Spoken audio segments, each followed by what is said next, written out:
اللہم صلی وسلم وبارک علی اشرف الانبیاء والمرسلین وعلیہ الطیبین والطاہرین واصحابہ مہدیین وبارک وسلم تسلیما کثیرا کثیرا کثیرا. اما بعد، یہ جو اکثر ہم ہلکے ذکر میں بیان کر رہے ہیں وہ انٹرنیٹ پہ یوٹیوب پہ اپلوڈ ہو جاتا ہے اور بہت سے احباب اس کو سنتے ہیں، اور وہاں ہم نے لکھا ہوا ہے، وہ جو ہمارے کمپیوٹر والے ساتھی ہیں انہوں نے، کہ اس کو آپ اگر کوئی سوال پوچھنا چاہے تو ای میل کے ذریعے سے وہ سوال پوچھ سکتا ہے.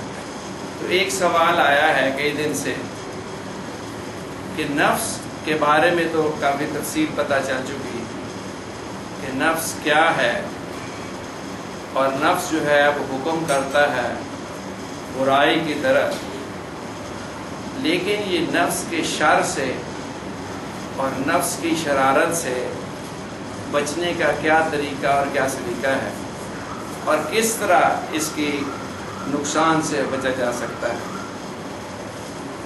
یہ تو سمجھنا چاہیے ہم سب کو کہ نفس جو ہے وہ انسان کا بہت بڑا دشمن ہے، اور آدم کو گمراہ کیا شیطان نے، اور شیطان کو گمراہ کیا اس کے نفس نے. اور قرآن مجید میں ہے کہ ان النفس الامارۃ بالسوء، نفس جو ہے تحقیق یقیناً نفس تمہیں حکم کرتا ہے برائی کا. تو نفس ہے کیا؟ بعض صوفیہ کے ہاں ملتا ہے نفس کو مارنا اور نفس کشی. تو ہمارے علماء نے بتایا ہے کہ نفس نام ہے ارادے کا. انسان کے اندر ایک خواہش اور ارادہ اللہ نے ڈالا ہے، اور جو ارادہ اس کو خیر کی طرف لے کے جائے وہ من جانب اللہ اور فرشتے کی جانب سے ہے، اور وہ اسی چیز کو روح کی جانب سے بھی کہہ دیتے ہیں، اور اسی چیز کو خیر کی طرف بھی کہہ دیتے ہیں. فَأَلْهَمَهَا فَجُورَهَا وَتَقْوَاهَا، کہ ہم نے آپ کے دل میں ڈالا، الہام کیا، تقویٰ بھی، خدا خوفی بھی، خیر کا حکم بھی، پازیٹیوٹی بھی. فَأَلْهَمَهَا فَجُورَهَا وَتَقْوَاهَا، اور فسق و فجور، نافرمانی اور گناہ، وہ گناہ جو اعلانیہ طور پہ کیا جائے وہ فجور ہے، وہ بھی دل میں ڈال دیا. قَدْ أَفْلَحَ مَنْ زَكَّاهَا، لیکن کامیاب وہ ہوگا جو اپنے آپ کو پاک رکھے گا اور نفس کی شرارت سے اپنے آپ کو بچا کے خیر کی طرف رجوع کر جائے گا. تو یہ دونوں چیزیں اللہ ہی کی جانب سے انسان کے دل میں ڈالی جاتی ہیں، اچھا کام کرنے کا اندیہ بھی اور برائی کی طرف رغبت بھی. طبعاً انسان کے دل میں رغبت رکھی شر کی طرف بھی، خوبصورتی، حسن، نسوانیت، دوسری اپوزٹ سیکس، اس کی طرف اس کا طبعاً میلان ہے، اور اس میں کوئی حرج بھی نہیں ہے. اگر جس کا میلان نہ ہو تو اس پہ مواخذہ بھی نہیں ہوگا. میلان کا ہونا ضروری ہے، اسی پہ تو آزمائش ہے. اور مال کی محبت، اور اولاد کی محبت، اور گاڑیوں کی محبت، اور عہدے کی محبت، اور اکڑوں کی محبت، اور یہ ساری چیزیں اللہ نے انسان کے دل میں ڈالی ہیں، اور اس میں کوئی حرج نہیں ہے، یہ من جانب اللہ ہے. لیکن کمال یہ ہے کہ ان چیزوں کو حد اعتدال میں رکھیں. ان سب محبتوں کو اور ان سب خواہشات کو اللہ اور رسول صلی اللہ علیہ وسلم کے احکامات کے تابع رکھنا ہے. بس نفس مرتا نہیں ہے. ذرا جاہل صوفیوں نے کہہ دیا نفس مارنا، نفس مرتا نہیں ہے، نفس کی تربیت کرنی. اب سوال یہ پوچھا ہے کسی نے کہ نفس کی بات تو سمجھ میں آ جاتی جو بیان کرتے ہیں، اس کو قابو میں کیسے پایا جا سکتا ہے؟ یہ بڑا ویلڈ کوسچن. ساری دنیا میں جو شرارت پھیلی ہوئی ہے اور جو خرابی ہے اور بددیانتی ہے اور عورتوں کے پیچھے بھاگنا ہے اور عریانی ہے اور فحاشی ہے اور کرپشن ہے، وہ ساری نفسانیت کی وجہ سے کہ آدمی برائی کی طرف بھاگتا ہے، برائی کی طرف بھاگتا ہے۔ تو اس کو کنٹرول کرنے کا کیا طریقہ ہے؟ اس کو کنٹرول کرنے کے دو طریقے۔ پہلے تو یہ ہے کہ تشخیص کرے کہ میرے اندر کیا عیب ہے۔ ہر آدمی کی طبعی رغبت مختلف ہے، کسی کا میلان عورتوں کی طرف زیادہ ہے، کسی کا میلان حب چاہ کی طرف ہے، عہدے بہت لینا چاہتا ہے، کسی کا میلان مال کی طرف زیادہ ہے۔ اسی طرح ہر آدمی کا میلان طبعاً مختلف اللہ نے رکھا۔ بعضی کو سپورٹس کا شوق ہوتا ہے، بعضی کو وقت ضائع کرنے کا، بعضی کو میوزک کا۔ ہر قسم کی جو شر ہے اس میں انفرادیت ہے، ہر آدمی ایک رنگ کا نہیں ہے۔ تو پہلے ہر شخص اپنی تشخیص کرے کہ وہ کون سی چیز ہے جو مجھے خدا سے دور لے جانے والی ہے اور اس کی طرف میرا طبعاً میلان ہے، اور اس کے بعد اس میں اپنی سیلف ٹریننگ کرنے کی کوشش کرے۔ کسی کو غصہ بہت آتا ہے، وہ اس کو روکنے کی کوشش کرے اور اس پہ غور کرے کہ مجھے غصہ کیوں آتا ہے۔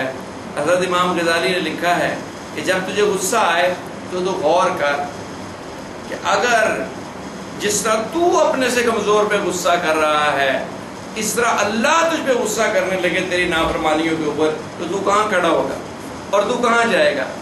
اس طرح اپنے آپ کو سمجھائے اور اپنی سیلف ٹریننگ کرے۔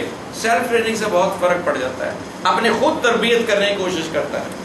اگر غصہ ہے، حدیث میں آتا ہے بیٹھ جائے، بیٹھا ہوا تو لیٹ جائے، پانی پیے اور وضو کرے، اپنے اس چیز کو برا سمجھے اور اس کو اوور کم کرنے کی کوشش کرے۔ اگر کسی کا میلان نسوانیت کی طرف اور حیوانیت کی طرف اور سیکس کی طرف زیادہ ہے تو وہ میوزک، مجالس ایسی جہاں عورتیں ہوں ان سے دور رہے اور اپنی نگاہ کی حفاظت رکھے اور اپنی جو جتنی چیزیں اس طرف لے کے جانے والی ہیں ان سے بچے۔ ہر آدمی بچے، کوشش کرے، عورتیں اسی طرح اپنے قیاس کریں۔ جس کو مال کی محبت ہے، بہت زیادہ خواہش ہے، بڑی بڑی کوٹیاں ہوں، بڑے بڑے گاڑیاں ہوں، تو وہ مالداروں کے پاس اٹھنے بیٹھنے سے پرہیز کرے۔ اور اس طرح کر کے ہر شخص اپنی تشخیص کر کے اس کے ایک تو یہ ہے، اور اس سے انشاءاللہ اس کو فائدہ ہوگا، اور ساتھ کوشش کرتا رہے اور ساتھ اللہ سے دعا بھی مانگتا رہے۔ اے اللہ، جس طرح جس کو غصہ بہت آیا تو وہ دعا پڑھے، اللہم اغفر لی ذنبی وذہب غیظ قلبی واجرنی من الشیطان۔ جس کو مال کی محبت بہت زیادہ ہو وہ لا حول ولا قوت الا باللہ پڑھے، اور جس کو نفس کی بہت ہو، وہ حیوانیت اس میں بہت ہو، وہ روزے کثرت رکھے اور غذا سادی کھائے۔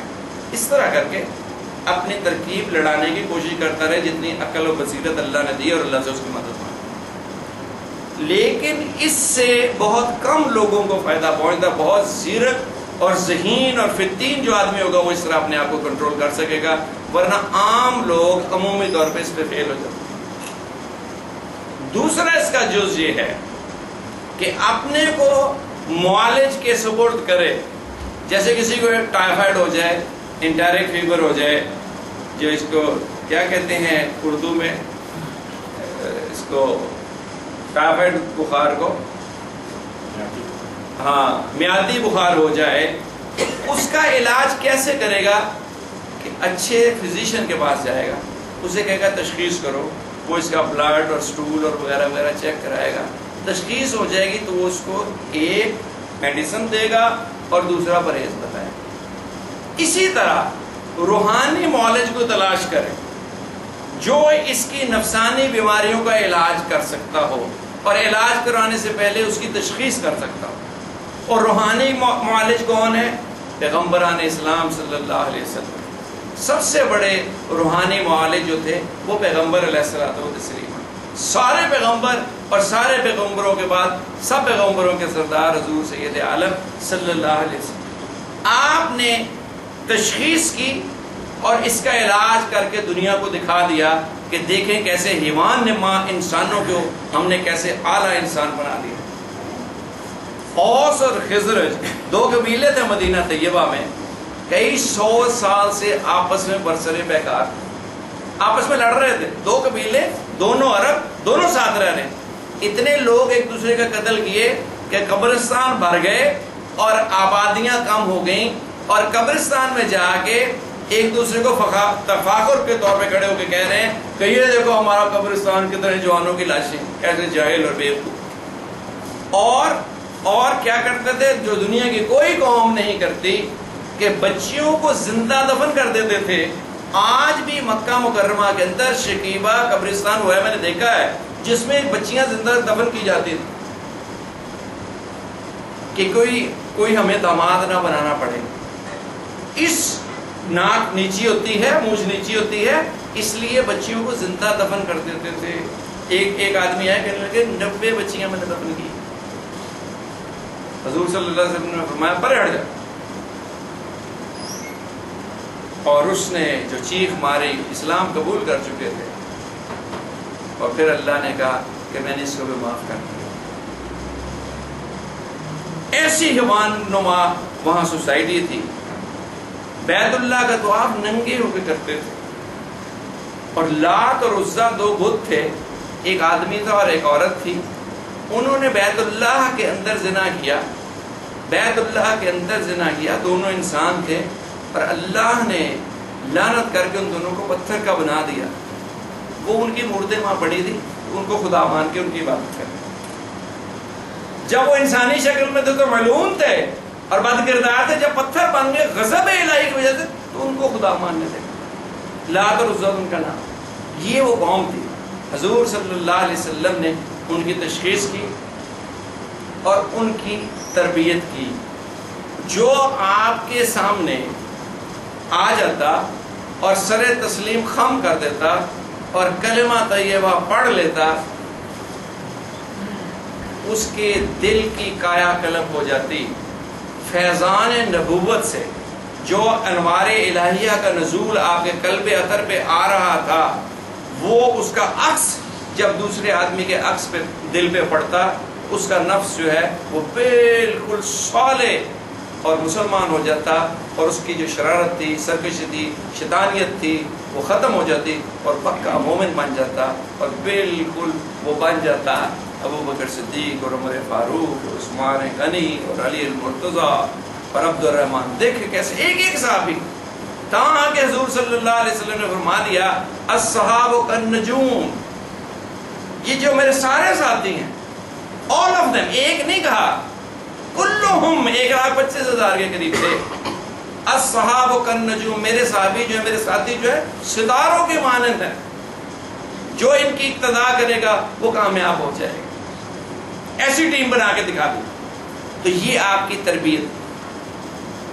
تو سب سے بڑے طبیب روحانی پیغمبر، اور پھر ان کے بعد صحابہ، اور ان کے بعد تابعین، اور ان کے بعد تبع تابعین، اور اس کے بعد یہ سلسلہ چل رہا ہے بزرگوں کی لڑیوں میں سلسلے ہیں، نقشبندیہ، چشتیہ، قادریہ۔ یہ اہل اللہ ہے، یہ اللہ والے ہیں، یہ پیغمبر کے جانشین ہیں۔ ان کے قلوب میں وہ روشنی آ رہی ہے جو حضور صلی اللہ علیہ وسلم سے چلی اور صحابہ سے ہوتی ہوئی۔ گو وہ اس زمانے میں وہ روشنی اس لیول کی تو نہیں جو حضور صلی اللہ علیہ وسلم اور صحابہ میں اور بڑے بزرگوں میں تھی، لیکن وہ روشنی بجھی نہیں، وہ قیامت تک چلے گی۔ آپ جو بھی اپنی تربیت کرانا چاہے، اپنے نفس کو رام کرنا چاہے، اپنے نفس کو مطیع کرنا چاہے، وہ ان اہل اللہ کی صحبت اختیار کرے۔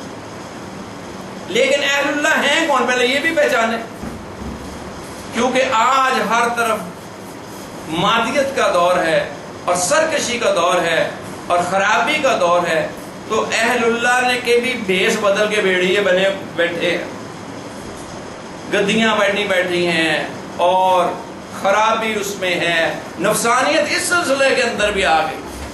ہر آدمی ڈرتا ہے کہ کسی پیر کے پاس نہ جانا، اور میں بھی کہتا ہوں ڈرنا ہی چاہیے، ڈرنا ہی چاہیے۔ عورتوں کو تو کبھی کسی پیر کے پاس نہ لے کے، اپنے آدمیوں کے ذریعے سے ان سے رابطہ ہے۔ بہت شیطانیت ہے، بہت خرابی، ان گدیوں نے تباہ کر دیا ان سلسلوں کو۔ لیکن چیتا چیتا اگر اللہ چاہے گا تو آپ کو مل جائیں گے جو خالصتاً اللہ کے فضل و کرم سے اللہ کا نام سکھانے کے لیے، اللہ کے لیے کام کر رہے ہیں، اور شریعت کے اوپر چلنے کی دلوسا کوشش کریں. موجود ہیں دنیا میں، کبھی ختم نہیں ہوں گے. ان کی صحبت اختیار کریں اور پہلے ان کو چیک کریں. اور چیک کس طرح کرے گا کہ دیکھے کہ ان کا طرز عمل حضور صلی اللہ علیہ وسلم کی سنت کے مشابہ ہے یا نہیں. عورتوں سے وہ پردہ کرتے ہیں یا نہیں. جہاں عورتیں زیادہ ہوں گی وہاں شرارت ہوگی، اور جہاں بے پردگی ہوگی وہاں شیطانیت ہوگی. حضور صلی اللہ علیہ وسلم امت کے روحانی باب ہیں. آپ نے بھی عورتوں سے بیعت کیا تو اپنی چادر بھی عورتوں کو نہیں پکڑائی. حضرت عمر سے کہا اپنی چادر ان کو پکڑا دی. اس طرح وہ بیعت، اور چادر بیچ میں ڈالی گئی، پردے میں عورتوں سے بیعت لی. تو جب حضور صلی اللہ علیہ وسلم پردہ فرماتے تھے، جب پردے کا حکم آ گیا عورتوں کے لیے، امہات المومنین کو کہا گیا کہ آپ پردہ کیجئے. تو کون سا پیر ہے، کون سا پیر ہے کہ جس سے پردہ نہیں ہے؟ چاہے پیر 110 سال کا ہو جائے اسے پردہ ہوگا. جو شریعت کا حکم ہے وہ سب سے اوپر اور سب سے اولا ہے. تو جو آدمی حضور صلی اللہ علیہ وسلم کے طریقے کے خلاف چلتا وہ پیر نہیں ہے، وہ تو بہت خرابی پیدا کر رہا ہے. اس سے بچا جائے. تو سب سے پہلی کسوٹی یہ ہے کہ اہل اللہ کو چیک کریں حضور صلی اللہ علیہ وسلم کے طرز عمل پہ، کہ وہ سنت پہ چلنے والے ہیں، شریعت کے پابند ہیں، پابند صوم و صلات ہیں، موٹے موٹے دین کو اپنایا ہوا ہے، اور اپنی اصلاح کی ہر وقت کوشش میں ہے، اور دوسروں کی اصلاح کی بھی کوشش. یہ تو نہیں کہ مریدوں سے وہ بنایا ہوا ہے کاروبار ہے زندگی. اس میں شناختی کارڈ کا کالم لکھتے ہیں کہ آپ کا پیشہ، آگے لکھا ہوا ہے گدی نشین. ذریعہ معاش تو نہیں یہ بنایا ہوا. اگر ذریعہ معاش بنایا ہوا تو یہ بڑی خطرناک بات ہے. پھر وہ تو مریدوں کی خوشامدیں کریں گے کہ مجھے دے کچھ. وہ اس کی اصلاح کیسے کرے گا؟ اصلاح کرنے کے لیے تو سختی کرنی پڑتی، بتانا پڑتا ہے، ڈانٹنا پڑتا ہے، کھینچنا تانکنا پڑتا ہے. تو یہ ان کی صحبت اختیار کرے گا تو وہ پھر اس کی تشخیص کریں گے کہ آپ کے اندر یہ نقص ہے، اور اس نقص کو ازالے کے لیے یہ ذکر ہے، یہ کام ہے، یہ کام ہے. آپ کے دل کے اندر بخل ہے، اس کو دور کرنے کے لیے یہ کریں. آپ کے اندر سختی ہے، اس کو نرمی کریں. آپ عورتوں کے جو بات اس کے سامنے آئے گی وہ اس کا شریعت کی روشنی میں، اپنے تجربے کی روشنی میں، اللہ کی معرفت جو اس کو حاصل ہے اس کے دل میں اللہ ڈالیں گے تو کیسے اصلاح کی جاتی. میں نے بتایا آپ کو کہ ہم نے اللہ والوں سے بہت کچھ سیکھا، اور اللہ ان کے دل میں ایسا ڈال دیتے ہیں کہ آپ کی اصلاح ہو جاتی. اور اہل اللہ کی صحبت سے میں خود اپنے بارے میں عرض کرتا ہوں، اگر آپ کسی آدمی اس سے ملیں گے کہ جب میں سلسلے میں داخل نہیں ہوا تھا اور اس نے مجھے دیکھا ہوا تھا، اور آج ملے تو وہ کہے گا یہ وہ آدمی نہیں، پہچاننے سے انکاری ہو جاتا. اتنا تغیر اور تبدل آیا مزاج کے اندر کہ حیران کن ہے. حیران، مجھے خود تعجب ہوتا ہے کہ جن باتوں میں مجھے بہت جلدی رنج پہنچتا تھا، بہت غصہ آتا تھا، اریٹیبلٹی ایک مزاج ہے نا خدا نے بنایا ہوا. لیکن اب وہی لوگ مجھے کہتے ہیں آپ کو غصہ ہی نہیں آتا. اب اللہ والوں کی صحبت میں انسان کے اندر ایک تبدیلی اور تغیر اور تبدل ایسا آتا ہے کہ آدمی حیران ہو جاتا. مجھے یاد ہے ایک دفعہ کسی سرکاری کام کے سلسلے میں میں ملتان گیا تو وہاں دو آپشنز تھیں. ایک تو ہمارے عزیز تھے، میں ان کے گھر چلا جاؤں. ایک یہ تھا کہ میں ہوٹل میں ٹھہرا. تو میں نے کہا کسی کو کیا تنگ کرنا، جو آج کل کا عام خیال ہے کہ میں جا کے کسی ہوٹل میں ٹھہر گیا. انہوں نے میری بکنگ کرائی ہوئی تھی، لیکن ہوٹل میں جا کے میری طبیعت میں بڑا انقباض آیا اور بڑی تکلیف پہنچی، اور تنہا، اور کوئی کام نہیں، کتاب بھی نہیں تھی کوئی. بہت بدمزے ہو کے میں گھر آیا. جب میں واپس پہنچا اور میں نے دل میں سوچا کہ یار یہ پتہ نہیں فیصلہ صحیح کیا یہ نہیں کیا، اسی خیال کے ساتھ میں حضرت کو ملنے کے لیے گیا، اپنے حضرت. تو جب میں داخل ہوا تو ایک عالم کراچی سے آئے ہوئے تھے، مولانا عزیز صاحب، وہ بیان کر رہے تھے. تو میں جیسے اندر داخل ہوا تو وہ کہنے لگے سب سے بڑی خرابی جو معاشرے کے اندر آئی وہ ہوٹل سے کے ذریعے سے آئی. میں رونے لگا، میں کہ اچھا، میں تو بھی رات رہ گیا ہوٹل. انہوں نے کہا سب سے بڑی معاشرے میں جو خرابی آئی وہ ہوٹل کے ذریعے سے آئی. جتنی خرابی دنیا میں وہ ہوٹل میں ہے، جتنے جوا خانے وہ ہوٹل میں ہیں، جنہیں زنا کے اڈے ہیں وہ ہوٹلوں میں ہیں، جتنی گندی خوراک ہے وہ ہوٹل میں ہے، جو تقریب کاری ہے وہ ہوٹل میں ہوتی ہے۔ انہوں نے کہا اسلام کے اندر ہوٹل کا تصور ہی نہیں ہے، رشتہ داروں کے گھر رہتے تھے اور مہمان نوازی کرتے تھے اور دور دور کے بھی لوگ آ جاتے تھے، دسترخوانوں میں وسعت تھی، اور اللہ کے نبی نے حکم فرمایا کہ رشتہ داروں سے ملو، اور صلہ رحمی ہو جاتی تھی، اور مجھے سمجھ آ گئی میرے کو وہ بڑی بلنڈر ہے۔ اب میں نے جو اگلی وزٹ پہ جانا تھا تو ہماری بہت دور کی ایک رشتہ دار تھی، میری پھوپھی لگتی تھی، ان کی اولاد نہیں تھی۔ میں نے ان کو ٹیلی فون کیا، میں نے کہا پھوپھو میں آپ کی طرف ٹھہروں گا۔ انہوں نے کہا ہم آپ کو ایئرپورٹ سے لیں گے۔ میں نے کہا کہ نہیں میں آ جاؤں گا، مجھے پتا تھا ان کے پاس گاڑی، لیکن انہوں نے کسی کا انتظام کیا اپنے شاگرد کو اور مجھے ایئرپورٹ سے لیا، اور اتنی خوشی جیسے عید ہو، کیونکہ ان کے گھر کوئی آتا جاتا نہیں ہوگا، بوڑھا بوڑھی اور لا ولد اولاد، اور اتنی انہوں نے میری تواضع کی کہ بیان سے باہر ہے۔ بٹیرے انہوں نے پکائے ہوئے اور کیا کیا چیزیں، میں حیران ہو گیا۔ میں نے کہا آپ نے اتنی کہ نہیں پہلی دفعہ آپ آئے ہیں، اور اتنی خوش ہوئے اور اتنی محبت کا اظہار کیا، مجھے جوڑا دیا، میری بیگم کے لیے کپڑے دیے، بچوں کے، اور کیا، اور اتنی ان سے میری دوستی ہوئی، کہنے لگی اچھا میں آپ لاہور آؤں گی۔ چنانچہ اگلے گرمیوں کی چھٹیاں میں وہ جہاز میں بیٹھ کے لاہور آئیں اور ہمارے گھر، وہ اتنا ہمارے بچوں نے اس کے ساتھ دادی کہہ کے دوستی کر لی کہ وہ مرتے دم تک ہمارا ان سے ایک خاص تعلق بن گیا۔ تو یہ برکت ہے بزرگوں کی، اللہ والوں کی، کہ ان کے ذریعے سے ایسی تربیت ہوئی کہ آپ کسی ہوٹل میں جاتے ہوئے بیٹھتے ہوئے مجھے وحشت ہوتی، ڈر لگتا ہے کہ یہ خطرناک جگہ ہے۔ کسی غریب سے غریب رشتہ دار کے گھر چلے جاؤ، اس کی مدد بھی ہو جائے گی، اس کے احوال سے آپ کو خبر ہوگی، ہمیں پتہ ہی نہیں کہ وہ کس حالات میں رہ رہے ہیں، اور آپ چلے جائیں گے، چلو وہ آپ کو اگر کھانا کھلا رہے ہیں آپ اس کی مدد کریں گے کسی اور طریقے سے، اور پھر اس طرح، اور اس طرح اللہ والوں کے پاس بیٹھنے سے اللہ ان کے دل میں القاء کرتا ہے کہ what is good for him and what is bad for him، اور آپ کی تربیت نامعلوم طریقے سے اللہ کے فضل سے ہوتی چلی جاتی ہے۔ اور یہ تربیت ہونی اتنی ضروری ہے، اتنی ضروری ہے کہ آپ سوچ نہیں سکتے۔ حدیث میں آتا ہے کہ وہ شخص کہ جس کے دل میں ذرہ برابر بھی تکبر ہے، وہ جنت کی خوشبو بھی سونگھ نہیں سکے گا، اور جنت کی خوشبو جو ہے وہ 500 سال کے سفر سے زیادہ سے سونگھی جاتی ہے۔ تو تکبر کتنی بری چیز ہے۔ اب ہمارے دلوں میں کتنا تکبر ہے ہمیں پتہ ہی نہیں، کس طرح چیک ہوگا تکبر؟ ذرا سی خلاف طبیعت بات ہو جائے، دیکھو کتنا غصہ آتا ہے، اور آدمی کس طرح اریٹیٹ ہو جاتا ہے اور کس طرح گرمی کرتا ہے اپنی اہلیہ پہ، اپنے بچوں پہ، اپنے متحدوں پہ، راستے میں ٹریفک پہ غصہ چڑھ جاتا ہے ذرا سے طبیعت کے خلاف بات ہو۔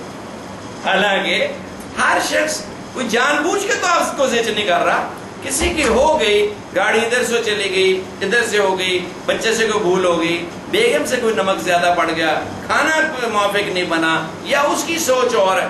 اب آپ دیکھیں اگر کسی شخص کے دل میں تکبر ختم ہو جائے تو 99% جھگڑے دنیا کے ختم ہو جائیں۔ لیکن وہ کہتا تم نے یہ بات کیوں کی اور میں نے بات ہی کیوں کی، مجھے کیا وہ یوں۔ آپ نے دیکھا یہ گھروں میں اگر آپ 10 گھرانے لیں گے، 8 گھرانوں میں میاں بیوی میں چپ کلش ہے، 8 گھرانوں میں میاں بیوی۔ ہمارا تو روز کا یہ کام، خال 1000 میں سے ایک کوئی آئے گا جو میاں بیوی بڑے سلوک سے رہے۔ ہر گھر کے اندر جھگڑا ہے، ہر گھر کے اندر نااتفاقی ہے، اس سے بے برکتی ہوتی، اور اس کی روٹ کاز ہے وہ تکبر ہے۔ لڑکی کہتی میں کیوں اس کی بات سنوں، رواداری ہے ہی نہیں۔ شوہر کہتا ہے میں کما کے لاتا ہوں، میں ہر وقت۔ وہ کہتی میری یہ ساس جو ہے کیوں مجھے یہ باتیں سناتی ہے۔ ساس کہتی تو کون ہوتی ہے، میرا بیٹا ہے، میرا گھر ہے۔ بس کوئی بندہ دوسرے کو برداشت کرنے کے لیے تیار ہی نہیں، اور گھر جو ہے وہ جہنم بنے ہوئے ہیں، اور جھگڑے سے کتنی بے برکتی ہوتی ہے اور کتنی خرابی ہوتی ہے۔ اب تربیت ہی نہیں ہے، نہ لڑکے کی تربیت ہے، نہ اس کی بیوی کی تربیت ہے، نہ لڑکے کی ماں کی تربیت ہے، نہ لڑکے باپ کی تربیت ہے۔ سارے ایک سانپ کی طرح بنے، ذرا سا کوئی آئے مارو اس کو ڈال، تو پھر گھروں میں کیا حالات ہوں گے۔ اچھا پھر جو بچے پیدا ہو رہے ہیں ان کی کیا تربیت کریں گے؟ وہ بھی انٹالرنس، عدم برداشت، بچے فوراً ایک دوسرے کے ساتھ جھگڑنا شروع کر، لڑنا شروع کر۔ ادا حاصل کیا. یہ نفس کی تربیت اتنی زیادہ ضرورت ہے، اتنی زیادہ ضروری ہے کہ بیان سے باہر ہے. اور اس کا طریقہ صرف یہی ہے جو تجربے سے ثابت ہوا. ایک تو خود اپنی ٹریننگ کرے، تعدیب کرے، غور و فکر کرے، اس میں کوشش کرے اور لاپرواہ ہو جائے کہ جیسے میں ہوں ایسے چلا. نہیں، نجات نہیں ہوگی، بخشش نہیں ہوگی اگر کبر ہے، حسد ہے، بغض ہے، کینہ ہے. کینہ کیا ہے؟ غصہ ہے، دل میں بٹھا لیا، نکلتا ہی نہیں. اگلے نے معافی بھی مانگ لی، صلح صفائی بھی کرا لی، غصہ دل میں سے جاتے ہی سال ہا سال. اور حدیث میں آتا ہے کہ کینہ اور ایمان ایک جگہ دل میں نہیں رہ سکتے. تو جس دل میں کینہ ہے وہ ایمان ہے ہی نہیں. اب جب ایمان ہی نہیں ہے تو پھر مرے گا تو کیا مرے گا؟ اللہ ہی جانتا ہے. اور پھر حسد، حدیث میں آتا ہے حسد نیکیوں کو اس طرح کھا جاتا ہے جیسے سوکھی لکڑی کو آگ کھا جاتی. اور حسد کیا ہے؟ کسی کو کوئی چیز ملی، سڑ گیا، کہنے لگا او جی بس اللہ کی شان ہے، نالائقوں کو تو گاڑیاں مل جاتی ہیں، بڑے بڑے سال ہیں. کسی کی نئی گاڑی دیکھی، دل میں سڑ گیا اور دل میں خواہش یہ پیدا ہوئی کہ اس سے چھن جائے. اب گاڑی کس نے اس کو دی ہے؟ اللہ نے. اور آپ کو کس نے نہیں دی؟ اللہ نے. تو آپ اللہ سے اوپر ہو گئے کہ اللہ پہ اعتراض کر رہے ہیں کہ اس کو گاڑی کیوں دی، مجھے کیوں نہیں دی. اس لیے حسد بہت بری چیز ہے. یہ براہ راست اللہ کے اوپر حملہ ہے. اللہ کی تقسیم ہے، کسی کو بیٹے دیتا ہے، کسی کو بیٹیاں دیتا ہے، کسی کو دونوں دیتا ہے، کسی کو بالکل نہیں دیتا. کسی کو امیر بناتا ہے، کسی کو غریب بناتا ہے، کسی کو گاڑی کا مالک بنایا، کسی کو گاڑی کا ڈرائیور بنایا. یہ تو اللہ کی تقسیم ہے. دنیا کا نظام اس طرح چل نہیں سکتا تھا، اللہ نے اس طرح تقسیم کر دے مختلف چیزیں. کسی کو مال دیا، کسی کو عقل دی. بڑا عالم ہے، پیدل چل رہا ہے، سائیکل بھی نہیں. قرآن کا درس دیتا ہے، حدیث کا عالم، علم دیا ہے، دولت نہیں ہے. اور کسی کو انگوٹھا چھاپ ہے اور اتنا پیسہ ہے. میں نے خود دیکھا، فیصل آباد کا ایک آدمی انٹرنیشنل جو ہے اسٹاک ایکسچینج اس کا ممبر ہے، اردو نہیں بول لیا، دھوتی باندھی اور کرتا. اس نے کہا گرم کپڑا پہن ہی نہیں سکتا، کبھی زندگی میں پہنا نہیں. تو جرمنی جا رہے تو میں کہ وہاں جا کے کیا کروں؟ کہتے 50,000 تے رکھیا ہوا ہے بندہ، انگریزی بول لو، سودر کا کاروبار تھا اور پڑھا سو انٹیلیجنٹ. میں کہ اگر پڑھ جاتے او گندو جی چھوڑ دو، پڑھ کے کی کرنا. اللہ نے یہی کار پورا کیا. اربوں روپے آگے ڈالر میں کرتا ہے کام، کیا بولا تھا، اربوں روپے کا بزنس ڈالر سے. لیکن علم ہے ہی نہیں اور نہ اس کو کوئی اس کے کمپلیکس ہے. تو کوئی بات نہیں کرتا علم کیا کرنا ہے، بس اللہ نے فضل ہے. اور ساری دنیا گھومتا ہے اور ساتھ اس نے رکھا ہوا انٹرپریٹر. اور کہتا ہے اب تو پتا چلا ساتھ لے جانے کی ضرورت ہے، وہیں سے مل جاتے ہیں. ایران کے وہیں سے لے لیا، سعودی عرب کے ہر جگہ انٹرپریٹر، کیونکہ بولتا پنجابی تھا. تو اللہ کی یہ تقسیم ہے. بڑا قابل ڈاکٹر میں نے دیکھا، بڑا قابل ڈاکٹر، ہمارا استاد تھا. بندے کی شکل دیکھتا تھا نا، اسے تو تشخیص بتا دیتا تھا. بندے کی شکل دیکھتا کہتا تھا آج سے 7 دن بعد مر جائے گا، وہ مر جاتا تھا. اتنا قابل پریکٹس چلتی ہی نہیں. کہتا ہے ایک مریض بھی آ جائے مہینے میں تو میں سمجھوں میری گاڑی کا پیٹرول نکلا ہے. اللہ نے اتنی سمجھ دی ہے لیکن رسک نہیں چلی پریکٹس. ساری دنیا گھوم کے آگے واپس بیٹھ گیا. نہیں، بس اللہ کا کام ہے. اللہ جس کو چاہتے ہیں، تو اللہ کی تقسیم پہ جو اعتراض کرے گا وہ تو بہت نقصان میں چلا جائے گا. اللہ حکیم ہے، اللہ حاکم ہے. اپنی عقل و دانش، عقل کل ہے، وہ اس کے مطابق فیصلہ کرتے جیسے چاہے. میں کون ہوتا ہوں اس میں؟ اس طرح حسد، اسی طرح بغض، اسی طرح کینہ، اسی طرح ریا شرک اصغر ہے. اللہ کے علاوہ کسی کو دکھانے کے لیے نیکی کر رہا ہے تو یہ شرک اصغر ہے. کتنے نقصان ہے. اللہ نے کہا ہر چیز معاف کر دوں گا، شرک معاف نہیں کروں. تو ریا شرک اصغر. اب یہ چیزیں ہمارے اندر موجود ہیں اور ہم مطمئن زندگی گزار رہے ہیں، 5 نمازیں پڑھ لیتے ہیں اور کبھی کبھار ذکر کر کے ہم تو جنت کے ٹھیکیدار. نہیں، بہت خطرے میں جان ہے، بہت خطرے میں جان ہے. جب تک اپنی تربیت نہیں کروائی جائے گی اور اصلاح باطن نہیں ہوگی، نفس کی تعدیل اور اس کی تصویر اور اس کی تربیت نہیں کروائی جائے گی، بہت اندیشہ ہے کہ ہمیں یہ جہنم میں لے کے چلا جائے گا۔ یہ بہت بڑا اندیشہ ہے، ہر بندے کو ڈرنا چاہیے، اور ہر بندے کو اپنی یہ ضرورت سمجھنی چاہیے کہ اپنا ہاتھ کسی کے ہاتھ میں دے اور اپنا سر نگوں کر دے اور اسے کہے کہ میں آپ کے سامنے آ گیا ہوں، میری تربیت کرے، اور جس طرح پھر وہ چلائے چلے۔ ہمارے بزرگوں نے لکھا ہے ایسا ہو جائے جیسے مردہ نہلانے والے کے ہاتھ میں ہوتا ہے، اس کو سیدھا کرتا ہے، الٹا کرتا ہے، بٹھاتا ہے، اٹھاتا ہے، پیچھے سے سامنے سے اس کو صاف شفاف کر کے کفن دیتا ہے، پھر قبر میں ڈالتا ہے۔ ایسے مرید اپنے شیخ کے سامنے ہو جائے، پھر وہ اس کی تربیت کر دے گا اور اس کو چلائے گا اور اللہ کے معرفت کے راستے میں لے جائے گا۔ تو یہ جو سوال کیا گیا تھا کسی ساتھی نے، اللہ تعالیٰ ان کو جزائے خیر دے، بڑا صحیح سوال ہے اس دور کے حساب سے۔ ہمیں تو پتہ ہی نہیں، ہم تو ایسے بیمار ہیں جس کو اپنی بیماری کی خبر ہی نہیں۔ جیسے جس کا جگر خراب ہو جاتا ہے، ابھی اس کو پی لیا نہیں ہوا تو جانڈس اپیئر نہیں ہوتا، اس کی بھوک کم ہو جاتی ہے۔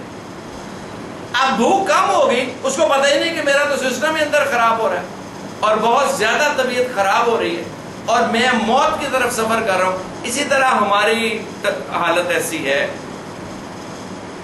کہ اندر روگ ہیں اور بیماریاں ہیں اور تباہ ہے ہمارا باطن، اور ہم ایک بڑی پرطمئن زندگی گزاریں گے، ہم تو ٹھیک ٹھاک چل رہے ہیں، اور اخلاق اتنے خراب ہیں کہ باپ کی بات بیٹا برداشت نہیں کرتا، شوہر کی بات بیوی برداشت نہیں کرتی، ماں باپ کی بات بچے برداشت نہیں کرتے، بڑا بھائی چھوٹے بھائی کی بات اور چھوٹا بھائی بڑے بھائی کی بات برداشت نہیں، عدم برداشت۔ آپ دیکھیں معاشرے میں کتنا، اور اس طرح معاشرے میں بگاڑ آیا کھڑا ہے۔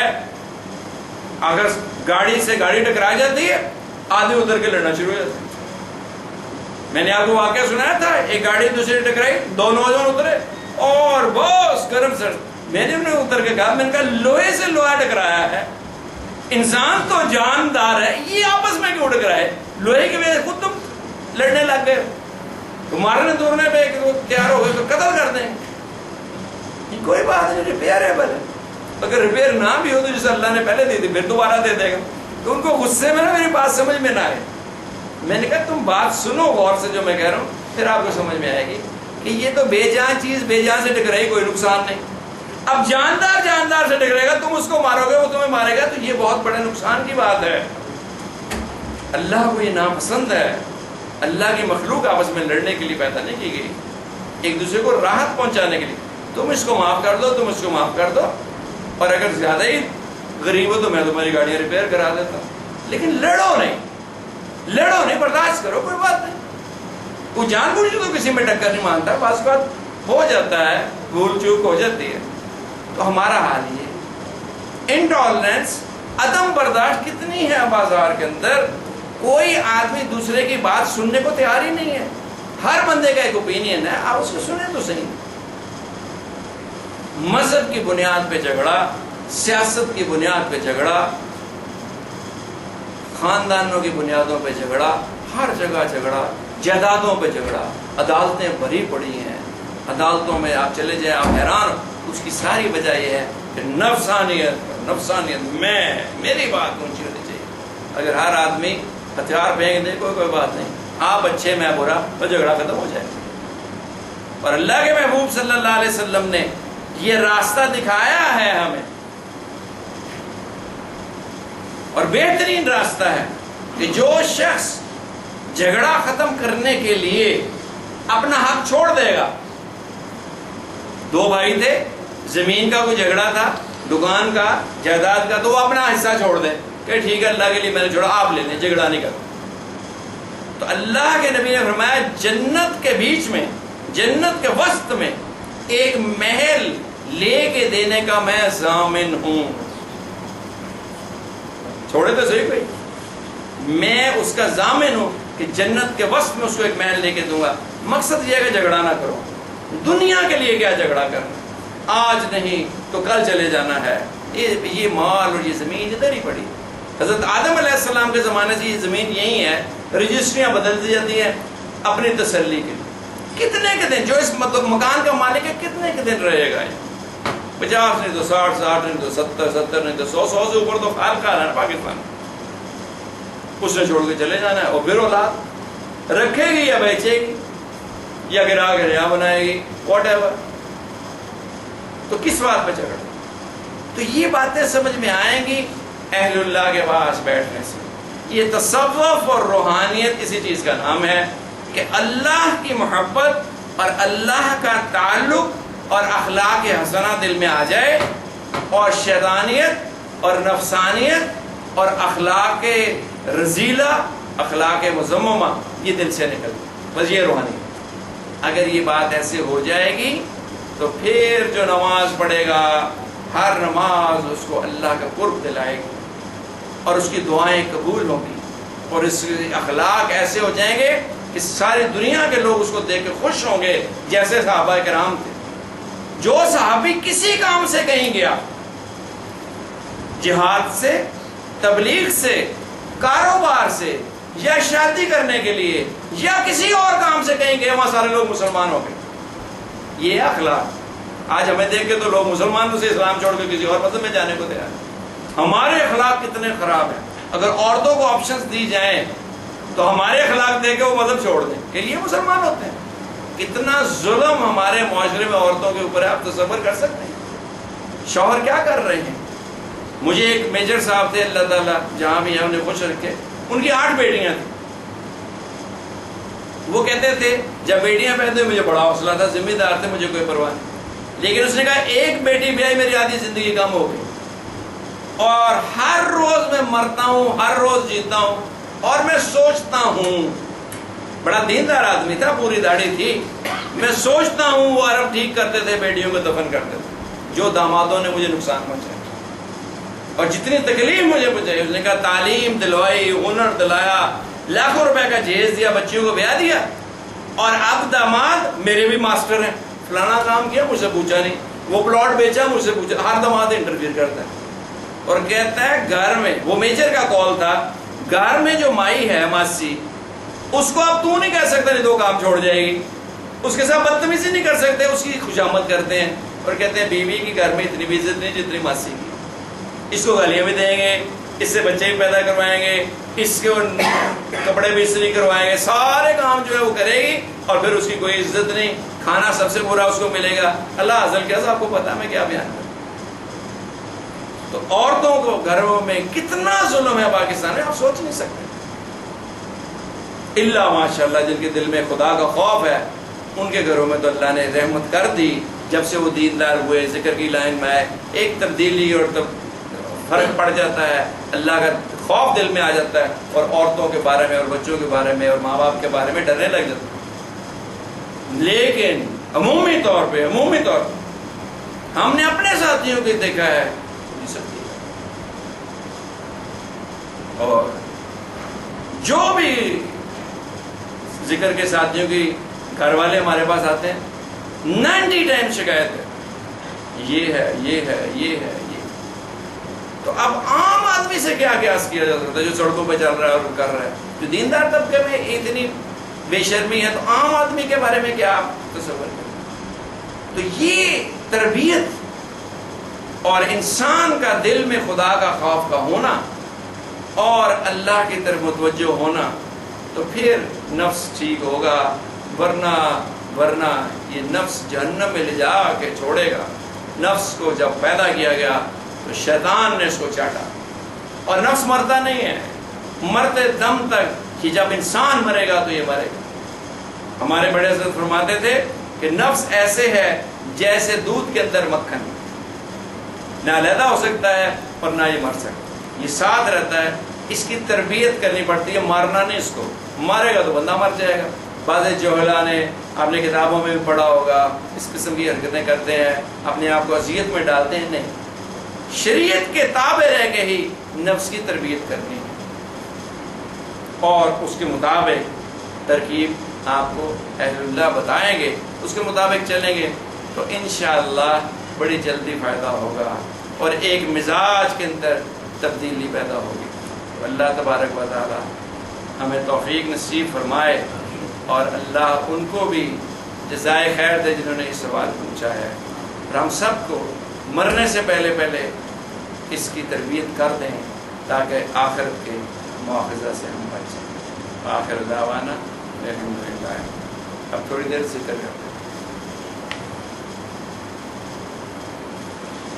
اعوذ باللہ من الشیطان الرجیم بسم اللہ الرحمن الرحیم. اعوذ باللہ من الشیطان الرجیم بسم اللہ الرحمن الرحیم. اعوذ باللہ من الشیطان الرجیم بسم اللہ الرحمن الرحیم. اعوذ باللہ من الشیطان الرجیم بسم اللہ الرحمن الرحیم. اعوذ باللہ من الشیطان الرجیم بسم اللہ الرحمن الرحیم. اعوذ باللہ من الشیطان الرجیم بسم اللہ الرحمن الرحیم. لا الہ الا اللہ محمد رسول اللہ. لا الہ الا اللہ محمد رسول اللہ. لا الہ الا اللہ محمد رسول اللہ. لا الہ الا اللہ محمد رسول اللہ. لا الہ الا اللہ محمد رسول اللہ.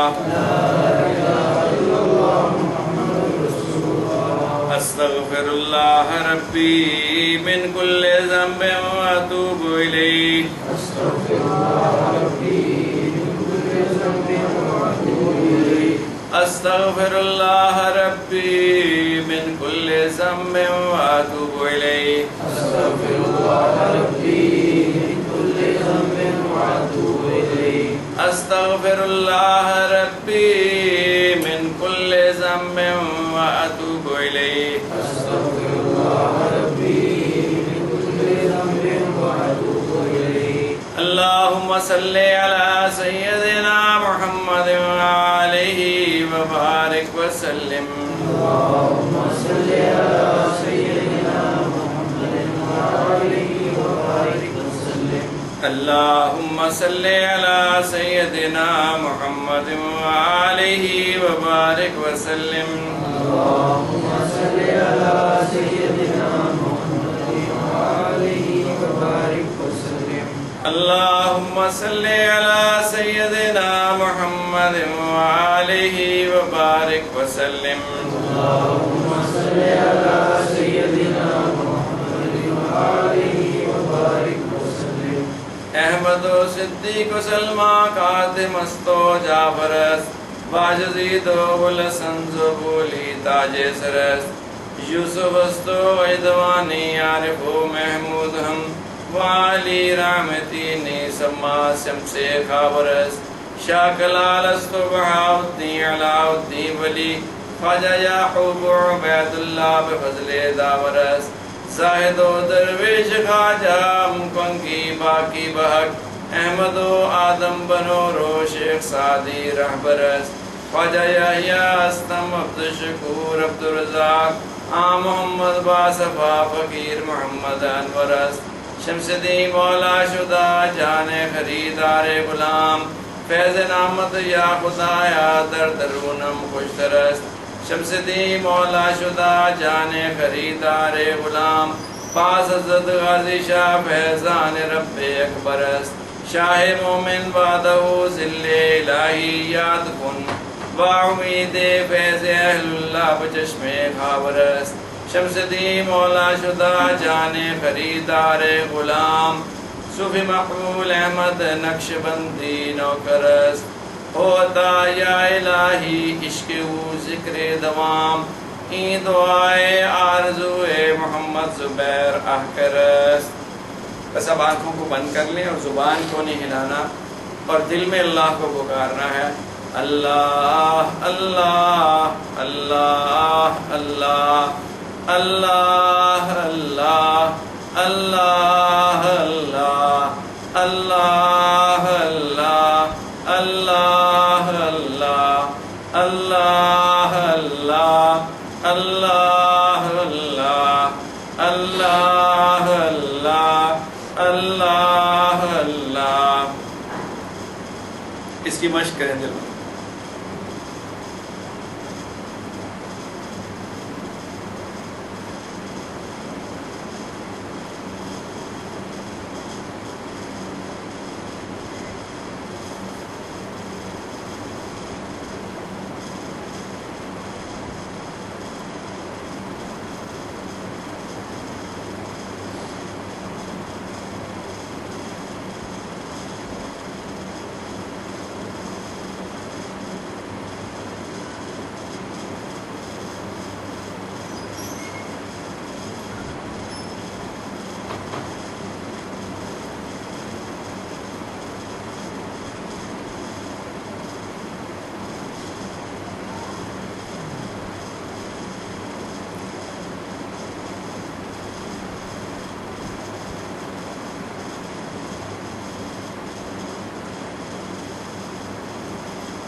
اللہ اکبر اللہم صلی علی سیدنا محمد نبی الامی وآلہ وآلہ وسلم تسلیما اللہم انکا عفو تحب العفو فاعف عنا یا غفور اللہم الہمنا مراشدنا فی امورنا واعذنا من شرور انفسنا ومن سیئات اعمالنا اللہم طاہر قلوبنا عن النفاق وأعمالنا من الرياء ولساننا من الكذب وأعيننا من الخيانة فإنك تعلم خائنة الأعين وما تخفي الصدور الله ربي لا أشرك به شيئا هو الأول والآخر والظاهر والباطن وهو بكل شيء عليم اللهم لك الحمد كله ولك الشكر كله لا احصي ثناء عليك انت كما اثنيت على نفسك یا اللہ ہمارے خطاؤں سے درگزر فرما یا اللہ ہمارے گناہوں سے معافی فرما یا اللہ جو گناہ سمجھ کے کیے اور وہ گناہ جن کو گناہ سمجھا ہی نہیں یا اللہ سب کو معاف فرما دے یا اللہ سچی اور پکی توبہ کی توفیق نصیب فرما دے اور تا دم آخر توبہ پر جمے رہنے کی توفیق نصیب فرما دے یا اللہ تو ہمارے نفوس کی اصلاح فرما دے یا اللہ اخلاق رسیلہ سے اس کو پاک فرما دے اور اخلاق حمیدہ سے اس کو مزین فرما دے یا اللہ ہر آن ہر گھڑی ہر لحظہ اپنی یاد کی اور ذکر کی توفیق نصیب فرما یا اللہ تو ہم سے راضی ہو جا اور ہمیں اپنے سے راضی کر لے یا اللہ جو ساتھی پریشان ہیں ان کی پریشانیوں کو رفع فرما جو تنگ دست ہیں فراخ دستی نصیب فرما جو قرضوں کے نیچے دبے ہوئے ہیں قرضوں کی ادائیگی کی بہترین آسان صورت پیدا فرما یا اللہ جو بیمار ہیں ان کو شفائے کاملہ عاجلہ مستمرہ نصیب فرما جو بے روزگار ہیں حلال طیب روزگار عطا فرما رزق حلال میں وسعت و برکت عطا فرما یا اللہ جن بچوں نے امتحان دیے ہیں یا دے رہے ہیں سب کو شاندار قابل فخر کامیابیوں سے ہم کنار فرما یا اللہ ہمیں بھی مرنے سے پہلے مرنے کی تیاری کرنے کی توفیق نصیب فرما یا اللہ تم سے راضی ہو جا ہمیں اپنے سے راضی کر لے مرتبہ کلمہ طیبہ پڑھنے کی توفیق نصیب فرما دے جزا اللہ عنا سیدنا محمد صلی اللہ علیہ وآلہ وسلم برحمتک یا